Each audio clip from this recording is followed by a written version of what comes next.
seen what you can do, oh God of wonders.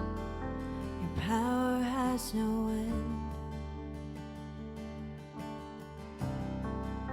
The things you've done before, in greater measure, you will do again. 'Cause there's no prison wall you can't break through, no mountain you can't move, all things are possible. And there's no broken body you can't raise, no soul that you can't save, all things are possible. The darkest night, you can light it up. You can light it up. Oh God of revival, let hope arise. Death is overcome. You've already won. Oh God of revival. You rose in victory, and now you're seated forever on the throne. Oh, so why should my heart fear what you defeated? I will trust in you alone. 'Cause there's no prison wall you can't break through, no mountain you can't move, all things are possible. Oh, and there's no broken body you can't raise, no soul that you can't save, all things are possible. The darkest night, you can light it up. You can light it up. Oh God of revival, let hope arise. Death is overcome, and you've already won. Oh God of revival, God of revival, we look to you, oh God.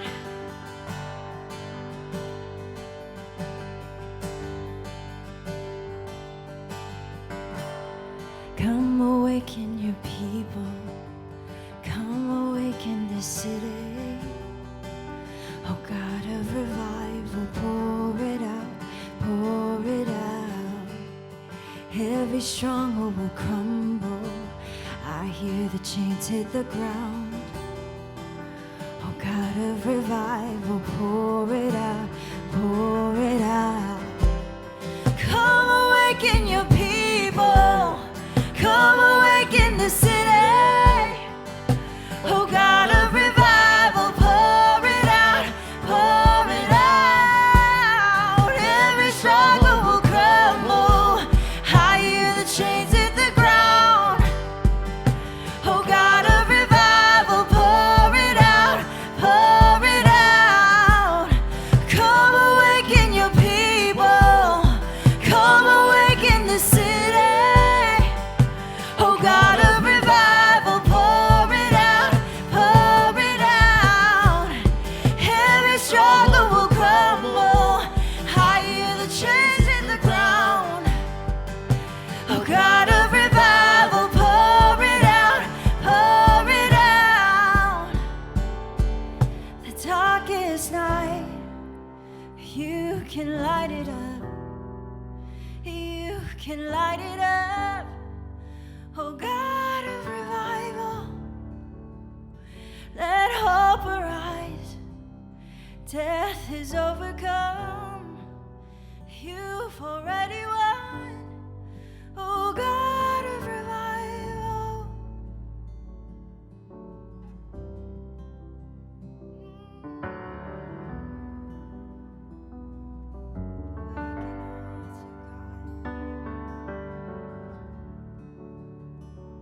I hope you were encouraged by the worship team and the music that you just heard and experienced. the church launch and the church plant is coming together, and we're so excited about it. But back in 2014, the LA Times released a study that simply said that every US household, on average, has about 300,000. Did you hear that? 300,000 items. And maybe that's your house. It's everything from paper clips to socks to spoons to your couch. 300,000. Another amazing statistic is that the US population of kids is about 3.7%, but those kids make up about 50% of all the toys and all the books that all the kids have around the entire globe. So in 2019, there was a phenomenon. It was a viral craze, and maybe you were a part of it. It was Marie Kondo. It was the idea of tidying up and decluttering. Now, you might be laughing watching this because you participated, but the basic tenets, and I know I'm oversimplifying what she's trying to do, but the basic tenet was find your items and declutter by picking it up, putting it in your hands, and seeing it if it sparks joy. And if it sparks joy, then keep it. If it doesn't, put it aside and say thank you to the object. So my wife and I, we watched a few episodes. We were fascinated by this little philosophy that she was communicating. And so out of jest, I went to our cupboard right after an episode and I grabbed these 3 mugs that my wife, Tiffany, loves. And I held them in my hand just for a little bit. And then I looked at her and I said, hey, these mugs, they don't spark joy for me. I think we should throw them out. Now, I'm completely kidding. I'm a little bit smarter than that to do that. But Marie Kondo, and this is the point I'm trying to make, Marie Kondo had a significant, specific pulse on the audience that she was trying to reach. She knew exactly what the demographic was dealing with and struggling with, and she had an answer. And here at 168, we don't want to have a pulse on decluttering. And you know what? If that's going to be helpful, we can do a sermon series on that later. But where we do want to have a pulse is where are we going? Specifically, what are the values that make up a church? What are the important things, the DNA portions of a church that we really need? And today is week 1. Where are we going? And the value is simply community. So just like Marie Kondo had a very specific and accurate pulse on decluttering, we at 168 want to have an accurate pulse on what it looks like to have and be a healthy community. You know, back in 2020, there was a study released by Cigna about loneliness, and catch some of these statistics. They said that 61% of Americans report feeling lonely. 79% of Generation Z and 71% of millennials and 50% of boomers, they feel really lonely. But beyond battling loneliness, what does healthy community look like? And here's the deal. Over the next few weeks, as we unpack what the values of the church are, the language might change. But the principle and the truth behind it, it won't. So do you want to be a part of a community that's healthy? Have you had experiences, maybe inside of church or even outside of church, that was healthy or unhealthy? So here's the one large idea and the 3 characteristics of what we mean by healthy community. Here's the one big idea, the one sentence. Community is up towards God, in towards one another, and out towards our culture. It has to have all 3. Here's a Venn diagram. Up towards God, in towards each other, out towards culture.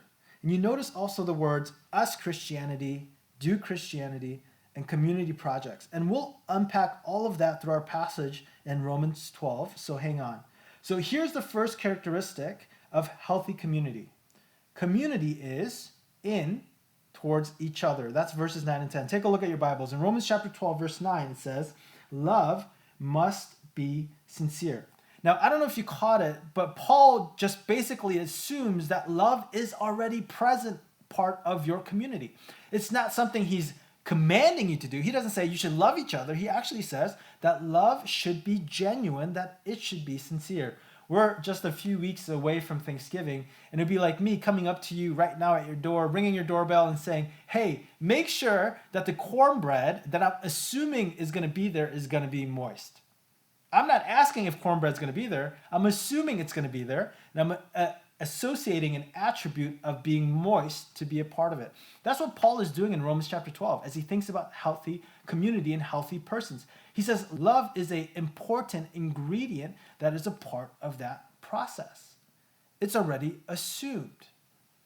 And quite literally, the word sincere here means not playing the part of an actor on stage.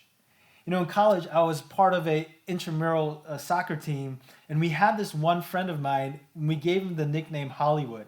And the reason why we called him Hollywood is not because he was the star of the team, although he was pretty gifted and good at soccer, but he was that typical guy who would fall over untouched, grab the ball, and get a personal foul out of it. He was one of the best actors I've ever seen get free penalties. Now, this one game, I was watching him running down the field with the ball, and out of the corner of my eye, I see another defender running right next to him. He didn't catch him until about the last minute, but as soon as Hollywood got a whiff of him, and I saw this as clear as day, he wasn't even touched, but he falls over. Then, this is how you know he's a professional. Then he grabs the ball, so the game has to stop. Then he yells out, grabs his ankle, and he gets the penalty from the referee. Classic Hollywood acting. Here's the question I'm trying to ask. When it comes to our church launch and this church plant, are we just going to pretend like Hollywood does in getting an injury so he can get a penalty? Are we in the same way simply just going to pretend like we're loving each other? Just act our way through it? Just so we can launch this church? Or Paul is asking, and I'm asking us right now, will we actually love one another? Sincerely, genuinely, literally, it means without hypocrisy. Imagine being part of a community of believers where you can be honest and there's sincerity of love. But notice that's actually not even it. Look at verse 9. It says, hating what is evil, literally abhorring it. It's me standing in front of you, not in front of a camera, maybe over Zoom because of COVID, but standing in front of you and saying, hey, there's something wrong here. This habit, this choice, this progress of continuing to live in this specific sin, whatever it might be, I have to call it out and I have to say it's evil. This is not good for us. It's not healthy for us. Are you part of a community? Do you want to be a part of a community where we abhor what is evil? We call it out. We don't just speak the truth like we talked about last time, but where we speak the truth in love. What else is a part of being a healthy community? Take a look at verse 9. Cling to what is good. It's literally this imagery of taking a glue stick and gluing two pieces of paper together and binding it together. When was the last time you were part of a community where you felt that bound together? You're one. You're together. That's a marker of healthiness. That no matter how difficult things get, no matter how hard things get, no matter how much a person hurts you, you're able to offer forgiveness. Or you're at least able to say, hey, I need some space, but I'm going to choose to re-engage when I'm healthy again, when I can have that dialogue again. Clinging together. What else do we see in verse 10? It says, be devoted to one another. Literally, it means in brotherly love. It's showing up for all of the important events, the joyful moments, but also the really hard moments as well. Last week I helped a friend move. You know what brotherly love really looks like? It looks like, and this is what community looks like, it's showing up not only to help that person move, but to volunteer and to be the first one to say, I'm going to move that piano. All right, confession, that wasn't me. I wasn't the first in line to say, hey, I want to move your 600-pound piano into your house. But there are guys there. There are folks there who wanted to do that. Why? Because they love each other. Because they're there for one another. Because they actually believe in what Romans 12 is talking about, that we are brothers, sisters, we are one family in Christ. That's the idea. There's a guy named Douglas Moo, and we'll put the quote on the screen for you. He says, Paul here reflects the early Christian understanding of the church as an extended family whose members, bound together in intimate fellowship, should exhibit towards one another a heartfelt and consistent concern. Maybe you're coming from a really hard family background. Maybe your history with family is a difficult one. It's a challenging one. So as you think about this idea of healthy community that Paul is putting forward, that it's in towards one another, you say, John, that's idealistic. I don't think that's even possible. Can I just push back a little bit? Can I just suggest to you that even just yesterday, I was on the phone call with a person who had a very, very hard upbringing with their family. And you know what they said to me? They said, John, in the middle of not having family structure that was healthy, supportive, the church stepped in. A group of believers stepped in. People who identify as Jesus followers stepped in. That's what Romans 12 is talking about. It's talking about a group of believers loving each other like they are an extended family. Man, I hope when you hear these words, your heart is beating faster because you want to be a part of that type of a community. I do. A healthy community. Now let's keep going. Look at verse 10. It says, honor one another above yourself. Honor literally means to value, to regard as precious. You know, in Christianity, and you may have seen this principle manifested in a very unhealthy way.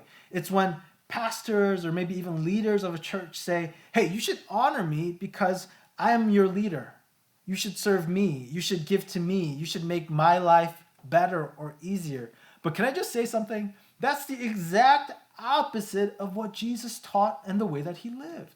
Jesus actually said, hey, I'm here to serve you. I'm here to sacrifice for you. I'm here to honor you. And that's the principle that Paul is getting in chapter 12. When he thinks about a healthy system and a healthy community that is really for one another, it's serving one another, showing honor to one another, not because I want it back, but because I love you and because I care about you.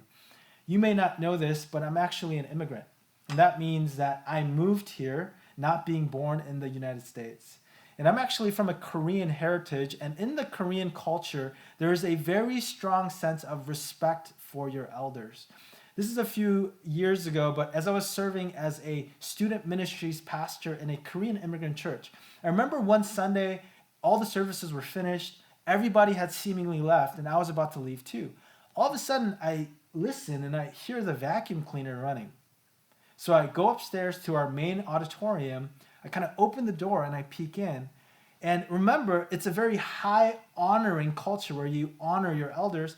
I look in and it's the senior pastor, the lead pastor.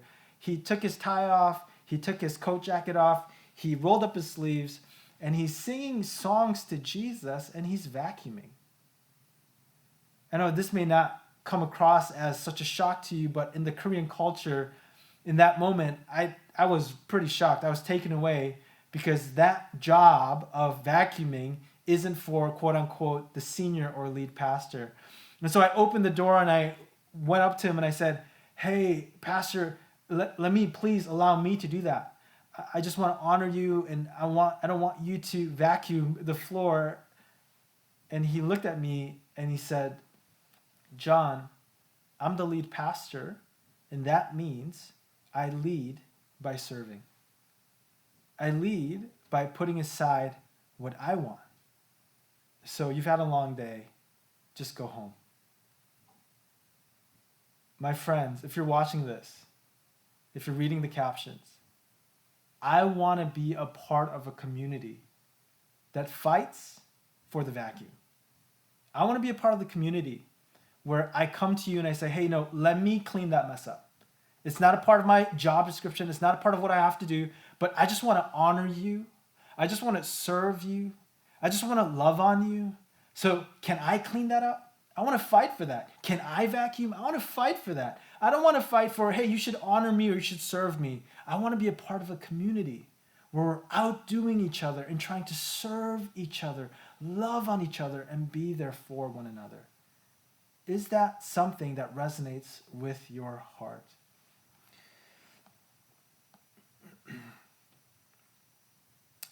Let's go back to the Venn diagram. Take a look. It says, remember, verse 9, love must be sincere. Hate, which means exceedingly abhor what is evil. Speak the truth in love. Remember the glue to what is good. Be devoted. Honor. Fight for the vacuum. So here's the first characteristic of healthy community. Community is in towards each other. So what's the second characteristic of a healthy community for 168? Number 2, community is up. Remember, the first was in, the second is up towards God. Take a look at verse 11. It says, never be lacking. That literally means don't be slothful or lazy, lagging in earnestness or eagerness. But what? Keep your spiritual fervor. Literally, here's this part. Literally, keep your spiritual fervor means be set on fire for Jesus. It's upward, which results in serving the Lord, being set on fire for Christ. You know, I've had the privilege of going and serving on different teams in Mexico 4 or 5 different times. And I remember this one year I read Colossians chapter 3, where it says, do everything not unto man, but as if you're doing it unto the Lord. Simply meaning serve with every capacity and fiber of your being, whether a small thing that nobody notices or a large thing that everybody sees, and everything in between. Do that for Jesus. So I was super convicted after reading this passage on the trip. There was this moment where I looked over in the corner and I saw a piece of trash sitting there. And as my brain registered the opportunity to go pick that up without anybody noticing, there's a guy named Manny, short for Emmanuel. And this man, he understands verse 11, never be lacking in zeal, but keep your spiritual fervor serving the Lord. Because before I could even register my brain for that to circulate down through into my hands to actual physical action, he was already there and he was picking it up because it was embedded inside of his being. Another example is I would tell myself, hey, John, you got to wake up at least 20 minutes early tomorrow so you can help make breakfast. And guess what? I woke up 10 minutes late. And guess what? I go down into the kitchen and Manny is already there cooking, almost already finished with breakfast. There's bags laying on the floor needing to be put into the van in which we're going to be driving. And I'm looking around. I'm tired. Guess what? Nobody asks. Manny shows up out of nowhere. He's like Spider-Man. He just shows up. He takes the bags and he puts them into the van. At the end of the evening, and this is the part that I love the most about Manny, at the end of the evening when we're having worship time together, everybody's tired. Everybody wants to just slouch in our chairs and just kind of give worship. Manny is the one who doesn't want to be seen. He stands in the back, eyes closed, hands raised, worshiping Jesus with fervor, with intent, with everything that he has, because he understands, verse 11, being set on fire for Jesus. Set on fire for Jesus. You know what community looks like? It's not just inward looking towards one another, but it's upward facing towards Jesus. It's being so caught on fire for Christ that no task is too small and no task is too large for you to give 100% of your efforts, because it's worship to God. Question: when is the last time? When is the last time that your heart was racing, passionate, set on fire by the Holy Spirit to want to serve Jesus? Not because you're going to be recognized, not because you're going to be paid, not because you're going to be rewarded, but because your heart is overflowing and wanting to give back to God. When was the last time? Well, we want to be a church. 168 wants to be a church and be filled with a culture and a DNA that is burning, set on fire for Jesus. Does that resonate with you? Does that sit with you in a place where you say, yes, I want to be a part of that? So the second characteristic of community is up. It's up towards God, verse 11. Now, you might have an objection. You might say, why does the Venn diagram say us, in quotes, Christianity? Because Jesus in Luke chapter 10, verse 2 and 3, he says this: the harvest is plentiful, but the workers are few. Catch this phrase. This is why it says us Christianity, because then he says this key word, go. It says go. Now, notice you don't see Jesus in the New Testament sitting around a nice lit campfire, singing songs from Tasha Cobbs and Chris Tomlin. And those are great artists, but he doesn't simply sing songs and then love on his disciples and talk about how much God loves them and cares for them. But he goes out and he sends them out. He says, go and heal. Be a part of the solution. Go engage culture. Talk to them about Jesus. Talk to them about where there is eternal healing. He says, go. And so often in Christianity, it becomes an unhealthy or unholistic cycle where it's just inwardly loving one another and upwardly praising Jesus, and it's just a us Christianity. We totally forget about everybody else who doesn't know Christ. We totally forget about what it looks like to actually engage with our culture. So here's a third characteristic of community. It's community is out towards culture. Verse 14 and 16. Look at verse 14. It says, bless those who persecute you. Did you hear that? It says, bless those. Now, you might say, wait, what do you mean? I thought the American Christian version was we got to go out and get even. We got to prosecute. We got to sue. We got to go after those who've wronged us. We got to make them pay. Well, Jesus actually says, turn the other cheek. He actually says, bless those who persecute you. And bless literally means to come before God and to ask for his blessing to come down on those who are persecuting you, your enemies. What a crazy reframe. But take a look at verse 15. It says, do we rejoice with those who rejoice? Meaning, do we find joy with people when they get good news? Or is there a root of jealousy that maybe comes into our hearts? Do we mourn with those who mourn? Literally, do we weep out loud? Do we wail out loud with people who are hurting? I mean, when is the last time that I myself, or maybe you, we wailed out loud and we wept with somebody who's going through something that has nothing to do with us? There's no connection. Maybe it was a policy that was passed. Maybe it was a personal challenge or difficulty that they're going through. When's the last time that your heart so resonated and was such a part of their communal community that you wailed out loud with them? That's a challenge.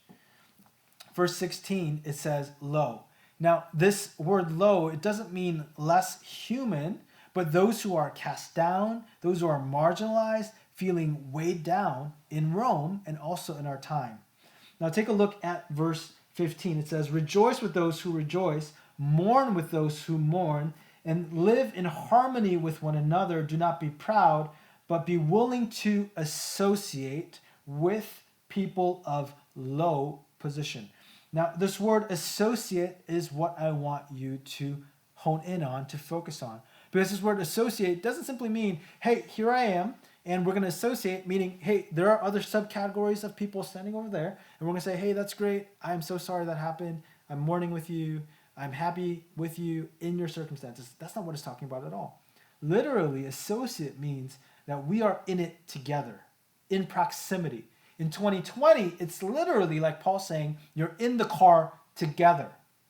The people who are suffering, the people who are mourning, the people who are rejoicing, we're in it together. The people who we feel like are less than, or we see as less than, people who are marginalized and ostracized. It's kind of a little bit like this. Give me 1 second. It's this idea of, here you are, right here, this is you in the pink. Associate means associate with the lowly. Again, we're not talking about less human beings, but those who are in positions of being marginalized and ostracized in our community. Here you are in the pink. And Paul's saying, hey, what about those people with felony convictions? Are they in a position of lowness, of being ostracized and not having the privilege of being able to exercise some of their human rights? What about them? Associate. You're in it together, in the same compartment, moving together. Who else comes to mind? What about undocumented immigrants? What about low-income communities and people who have low-income jobs? Are we going to be a community that doesn't just extend our hand and say, hey, here's some financial gifts and here's some good things that we want to give to you, but we're actually in it with them together? What about indigenous communities? What about people experiencing homelessness? What about those with mental illness? And who else would you add? Who are other folks as a church that we need to reach out to, speak love to, be present with, mourn with, rejoice with? Who would you add?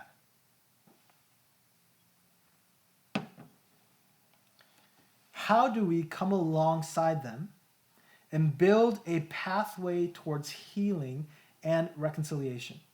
How do we just not tolerate, but look again at verse 14. It says, how do we bless them? How do we come before God, even if they're persecuting us, to say, God, we want you to rain down your favor above them? How do we live in harmony? How do we love them like ourselves? This is what Jesus-based true community looks like. That's what Romans 12 is saying. Now take a look at this Venn diagram one more time. So this vision moves away from us Christianity, which is only part of the whole. Romans 12 moves away from do Christianity, which out of love for God and culture does seek the good of the communities, but without love towards one another. Therefore, it's only a part of the whole. It's just do for the sake of doing. And finally, biblical community includes community projects, which is the result of a community of people, yes, who love one another, and yes, love engaging with culture, but don't have Jesus. Now, I want you to hear me very clearly. I'm not saying that good does not happen from community projects. Of course they do. Of course, good people, good partners, good community members are doing good things through their community projects. But this is what I'm trying to say from the scripture. That ultimately, as believers, as Christians, we not only believe in mourning and rejoicing and being the hands and feet of Jesus, but we ultimately believe that the best gift that we can give, in addition to the physical, mental, emotional, is the eternal. It's saying, hey, do you know about this person named Jesus who loved you so much that while you were still broken, he came, he died for you so that you can be with him. Community development and community programs are helpful, but they're only part of the whole. They're only a part. As believers, as a church, we believe it has to be more holistic. That Jesus is the anchor, that he's the motivation, that he is the core. You know, earlier before the message, we sang a chorus, and this chorus went like this. Oh, the darkest night, you can light it up. O God of revival, let hope arise. Death is overcome. You've already won. The vision for community at 168 is community is not just out towards culture, but first it's up towards God, in towards one another, and then it's out towards culture, because God is the one that can light it up, because God is the one who brings hope, because God is the one who has already won. So if we bring it all together, what does healthy community actually look like? It is sincere love, clinging, being glued towards one another. It's honoring one another. It's being set on fire for Jesus. It's serving the Lord. It's blessing those who persecute us and loving the poor, loving the marginalized, loving the oppressed. Does this value and vision for community resonate with you? Is this something that your heart desires to be a part of? Then can I just encourage you? can you reach out to us? Not tomorrow, but right now. If you're on Facebook, can you leave us a direct message? If you're on YouTube, can you make a comment? If you're watching from our website, can you go to the Contact Us page and leave us a message? We just want to communicate with you. We want to dialogue with you. We want to dream together about what it looks like to launch a church with healthy community. Up towards God, in towards one another, and out towards culture. We are excited about where we are going and ultimately what this means for you.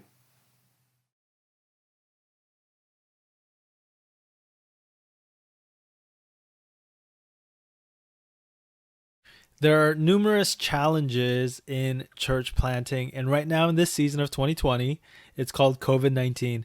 And I'm sure you are sick and tired of hearing about COVID-19, as am I. But the reality is, even this segment of announcements we filmed previously, and now we're filming it out of my house. Specifically because right now in November, the state of Illinois has moved into Tier 2 mitigation. And that simply means that the November 18th prayer pod that was going to be in person and online, we're moving 100% on to Zoom.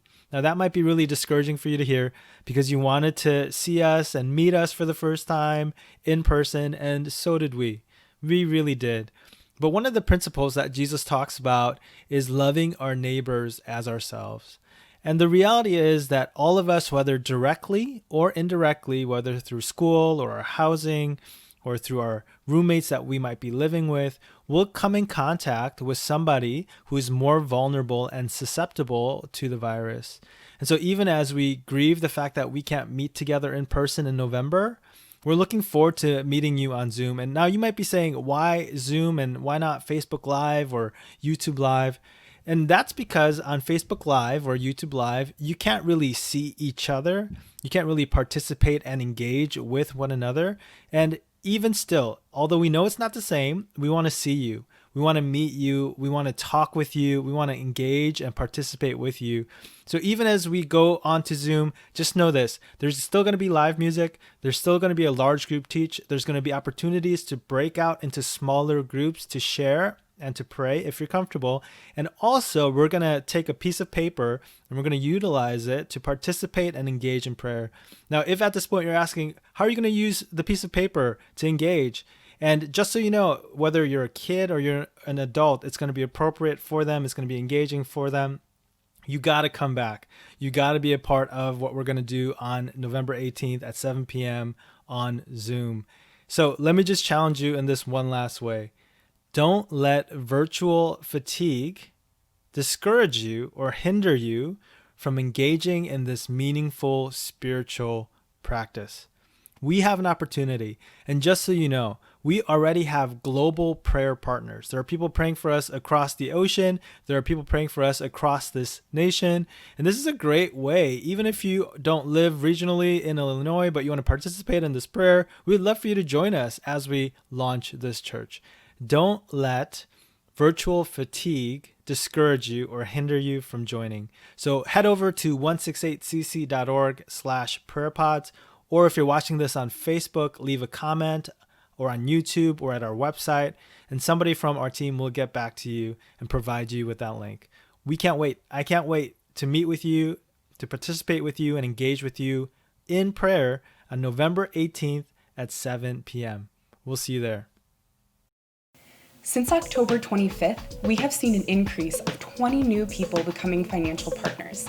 These partners include first-time givers, retirees, and even financially strapped college students that have stepped up to financially participate in moving the mission forward.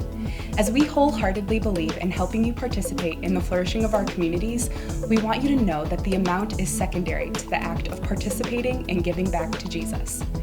If you have committed to giving but have not yet, or have given one time and can give monthly, we would love to have you partner with us in launching 168. Thank you to those who have given. We cannot do this without your giving. Finally, as the holiday season kicks in, 168 wants to live out our value of participating in the flourishing of our communities. So be on the lookout in the coming weeks about a special opportunity to give back and practically engage our neighbor. Remember, subscribe to our email at www.168cc.org to stay up to date. As always, you have 168 hours this week. Let's not only live it for Jesus, but let's go live it for Jesus in community.